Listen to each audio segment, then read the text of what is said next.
I'm Micah Clark with the American Family Association of Indiana. Appreciate you joining us today. We have a podcast today with a good friend of mine who's a state senator. You've heard his name before. You've probably read about it in my weekly email because I've mentioned State Senator Jim Toms many times. As I said, he's more than a state senator from Southern Indiana. He's been a friend of mine for many years. I appreciate the stance he takes for faith and family in the Indiana General Assembly. I wanted you to meet him today. He's joining us by audio. And so I want to take just a few minutes to talk to Jim about his district, about his passions on different issues, and then about a recent legislative matter that came up this year in the General Assembly after years of work on his part. But first, let me welcome Jim Toms, State Senator. Jim, welcome to our show. Thank you, Mike. I appreciate it very much. Glad to be with you. Well, tell the audience, where is your district? You're from Southern Indiana, but explain maybe your district and how long you've served there. Well, the district is District 49, which is all of Posey County, and that's located at the very southwest corner of the state, and also portions of Vanderburgh County, which is Evansville area. And this is my 13th year as a state senator. Wow. I can't believe it's been that long. I can't either. I was like really yesterday. only going to. Yeah, I know it. Well, I was only going to really run one term. I just wanted to show folks, my background as a commercial truck driver, for 33 years, and we chose to run for office, my wife and I, and I just want to show people that an average person can run for an office like this, and you don't have to have deep pockets, and you don't have to come from a lineage of lawmakers before you. It's just that I want to show folks that it can be done.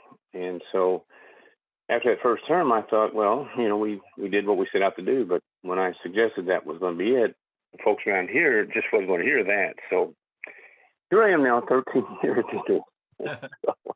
Do you remember was there any specific issue that motivated you to run 13 years ago?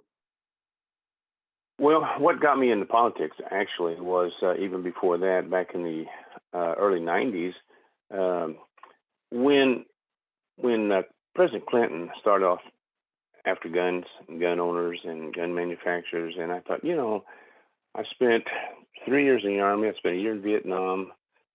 I've always, played by the rules. And I thought, I'd be dogged, I'm going to have somebody take my gun rights away just because they want to.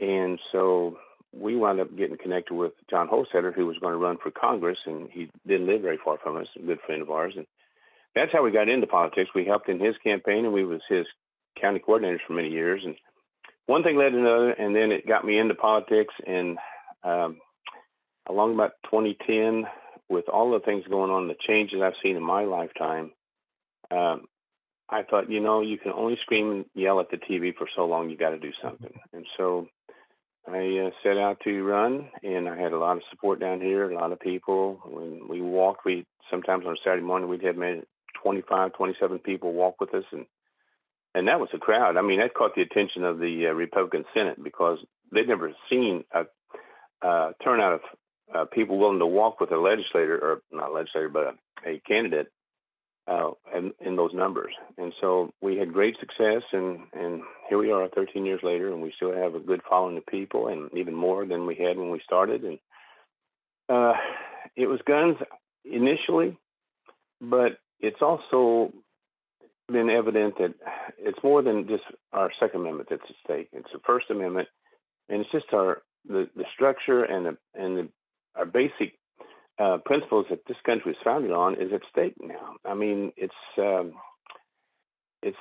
many issues. Certainly the life issue, the right to life, that we still are killing little babies in this country and in this state. And so those things are some of the driving factors that forced me to make the decision to run for office. And there's a great deal of things, but it's just a lot of issues that's come up now in the past 10 years I don't think anybody could even thought about years ago, that we would be dealing with some of the stuff that we now have. So, well, Jim, let me ask you a quick question, because I don't deal with this a lot with AFA, with American Family Association, although more increasingly I have touched on this a little bit. But you're the head of a group called Second Amendment Patriots. So let's talk about firearms and Second Amendment for just a second. My driving passion is culture. But if you see in the background of my screen, you might guess that firearms have been something I've been interested in as well, although I don't tell people often that in my email. But I grew up, my father was a hunter, taught me to hunt. I own a lot of firearms that would probably shock people if they knew. But what surprises me, Jim, is when I grew up in the 70s, and you're a little older than me, you grew up in the probably late 50s, early 60s. It seemed like everybody had a firearm, and everybody. I mean, I grew up in a small town. We shot BB guns. We rode around town with BB guns. I mean, we played cowboys and Indians. Everybody had toy guns. That is gone. That doesn't happen anymore. And yet we Yeah. have. In fact, I have well, I shouldn't say. Well, yeah, I'll say this. I have a handgun that my father purchased through the mail before 1968. Just ordered it out of the back of a magazine. I mean, we have a lot more firearms laws today. We actually, the research I've seen, we have fewer households that actually own firearms today than in the 70s or the 60s. And yet we seem to have more of a crime problem. Touch on that. Do you see, am I correct in that? Is it, we had a culture of guns when you and I grew up that is far more prominent than it is. I mean, we all watch Westerns, we all watch Yeah. police. A lot of that is gone now, but yet we seem to have worse problem with quote unquote firearm violence than we did when firearms seemed to be everywhere. So you see what I'm Well, asking? you're right. Yeah, you're right about that, Micah. I've had discussions so many lately in the past few years, but it intensifies as we have more of these news stories coming out about people using firearms. And you're right. Back when I grew up, the market, Mattel made these guns realistic. I mean, absolutely realistic. They even launched a little plastic bullet out the end of a brass casing. And but the shows and the TV shows of that time era was you had Gene Autry and Roy Rogers and in those cowboy shows, which was geared for the kids on a Saturday morning, black and white TV shows. The good guy always won, and there was always a moral in the story that you do something wrong and you would be punished for that. And it taught kids that you want to live right, you want to live a good, wholesome life. And but that's evolved. That's all gone now. It's faded way in the past. It's not even in our rear mirrors anymore. So far back, and the shows have gotten used. Today's movies and TV shows, they show firearms in a environment of vicious violence and brutality.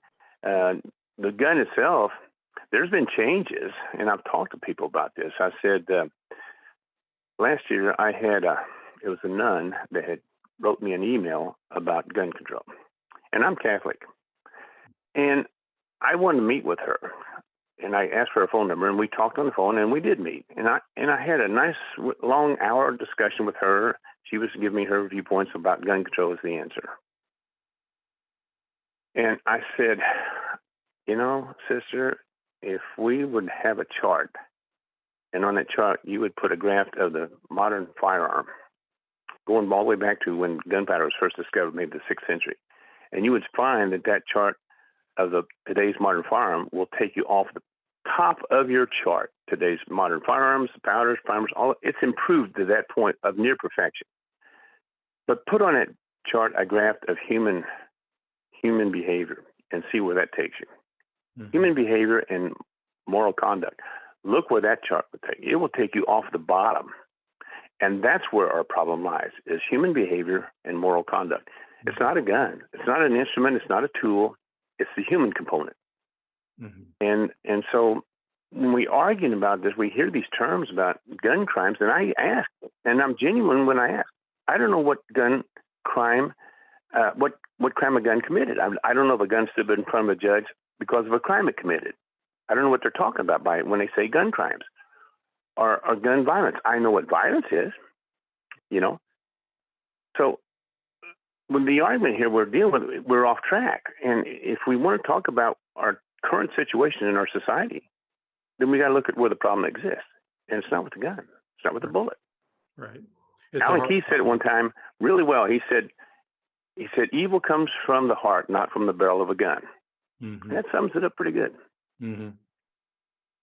Well, I know I know you deal with this issue a lot in the legislature with firearms and various gun regulations, but I saw somewhere, I think we have over 10,000 laws on firearms in America. And I'm not a libertarian. I'm not an anarchist. I believe we have to have laws. We have to have moral conduct. But the idea that we can regulate a device that will change people's hearts is disturbing. And I understand people say, well, the firearm makes crime more efficient. But you take away the firearms, you still have the criminal heart that will harm people. And the thing is, what scares me is I talked to a police officer some in my church one time. He said it used to be 10, 15 years ago, if you were robbed, they'd take your wallet, they'd take the stuff they want, and they'd leave. He said now people will shoot you because they don't want witnesses.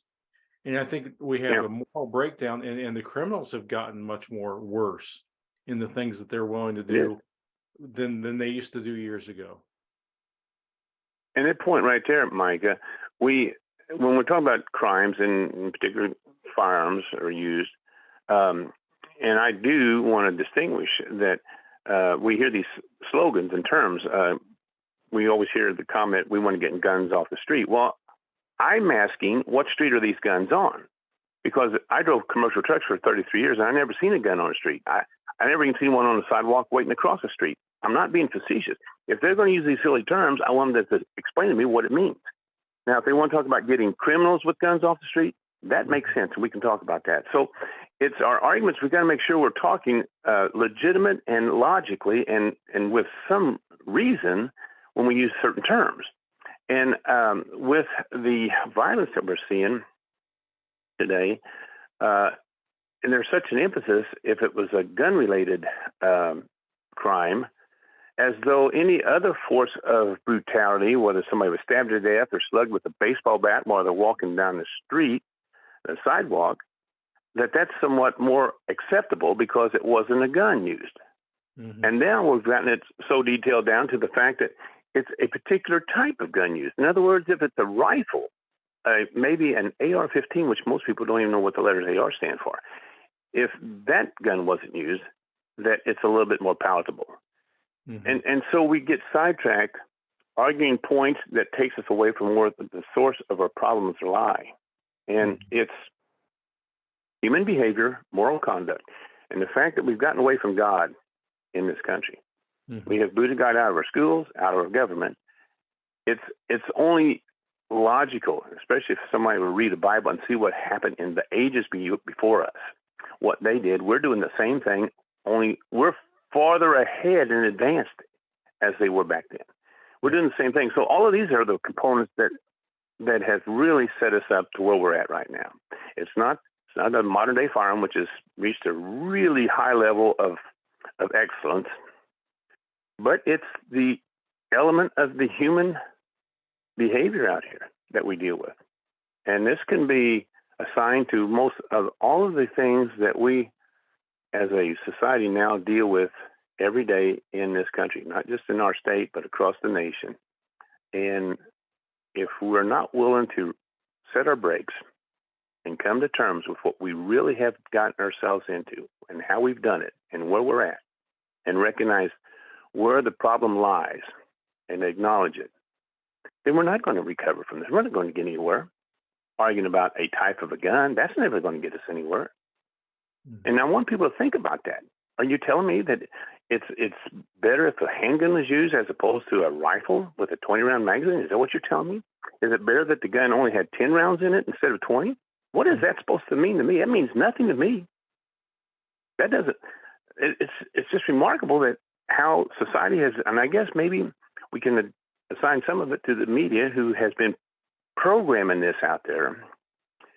And the next thing you know, we see these are the arguments in the debates. Mm-hmm. And it's way off track of where our target is at, where our objective is. And how can we reach a goal? How can we reach our objective if we're way off course? Yeah. I remember when President Reagan was shot, most people who don't know much about firearms, he was shot with a 22 caliber rifle, which is a long rifle bullet, which is basically what people would think of as a target plinking or squirrel or rabbit round. It's a quote unquote low power, which there's no such thing as a low power firearm. But Yeah. what was interesting was it hit the car first, flattened out, then went in through his coat into his ribs and almost killed him. And the point being, Yeah. this idea that somehow there are more powerful, less powerful firearms, that somehow an assault rifle or assault weapon is more powerful, which is also 22 caliber, by the way, a little different round, but same bullet diameter. But someone who is wicked, someone who is evil, and someone who takes a little bit of time to learn how to shoot a firearm can slaughter people with a hunting rifle or a squirrel rifle or a 22 caliber rifle, which probably kills more people than anything. If they Yeah. have evil in their heart, and this idea that we're going to regulate this type of firearm or this type of firearm and expect an evil person not to learn how to use another firearm differently, or a knife or a bat or a bomb, like in Oklahoma City, it Yeah. totally misses the point of a person's heart. And that's where our problem lies. When we see a news story where someone, just because they wanted to do this, Mhm. push an innocent person off of the platform of a subway platform, Right. subway station, in front of a train, then are we to say, well, at least a gun wasn't used? Is that how we're going to express that? Mhm. I had a reporter when I first got elected, and I had the bill I was working on about the preemption law, and he wanted to interview me on camera. And his question was, why does anybody need a gun that has a 20-round magazine? And I've heard this stuff, and I'm so tired of hearing about the guns anymore. We're not going to get anywhere when we keep talking about guns. But anyway, he said that to me, and I said, well, let me ask you.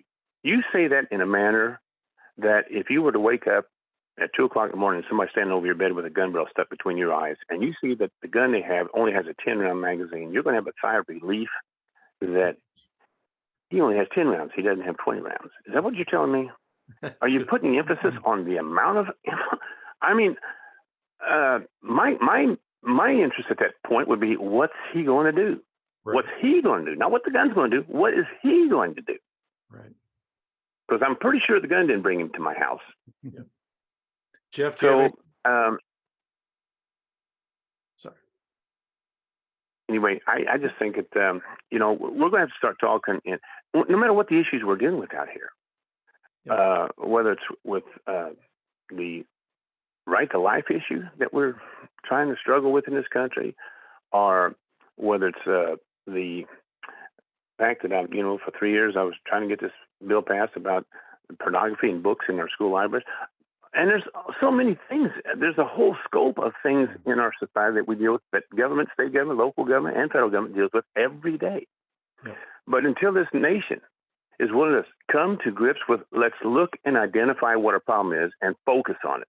Mhm. Let's not get off on opinions or our emotions and let our emotions take charge. We're going to have to look at it very pragmatic and very logical on what we're dealing with. And this could be from anything. It could be utility bills. I don't care. But we've got to become a country that can think again for itself, Yeah. and not have the media think for us. Not have somebody run a phrase out there that everybody catches on to, and next thing you know, it's used every other phrase. It's a catchphrase. It's a cliche.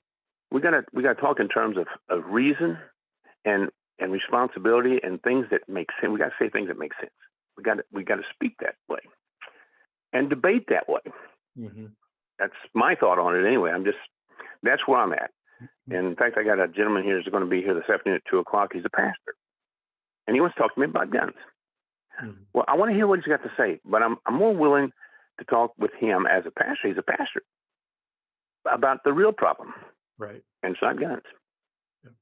And I want to thank our viewers today for watching and for taking the time to learn about one of our legislators who stands for our values, and appreciate you joining us today. Join us again Wednesday for our weekly email. Appreciate you reading those on Wednesdays, and then join these videos. Feel free to share this video through YouTube, and we will have contact information, other information about State Senator Jim Toms, if you'd like to learn more about him as well. But thank you for joining us today on Indiana Family Forum.